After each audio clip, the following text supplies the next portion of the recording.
Hi friends, ఈరోజు మీకు నేను చెప్పబోయే విషయం ఏంటంటే జనరల్గా వర్షాకాలంలో మనం అబ్జర్వ్ చేస్తుంటాం మెరుపులు ముందు వస్తుంటాయి. బట్ కొంతసేపటికే మనకి ఉరుములు వినబడుతూ ఉంటాయి.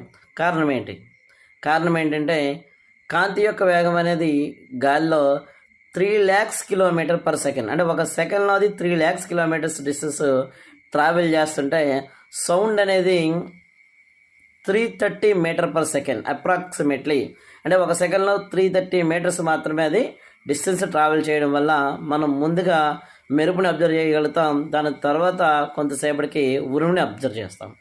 అయితే మనకి ఈ మేఘాల్లో ఉండే వాటర్ మాలిక్యూల్స్ అనేవి పాజిటివ్ ధనావేశం కలిగినవేమో మోస్ట్లీ మనకి ఈ ఉరుముల్ని మెరుపుల్ని వేస్తుంటే, రుణావేశం కలిగినవి ఏవైతే ఉన్నాయో అంటే నెగిటివ్ ఛార్జ్లు అయినవి మ్యాక్సిమం మనకి వర్షాలు ఇవ్వడం అనేది జరుగుతుంది.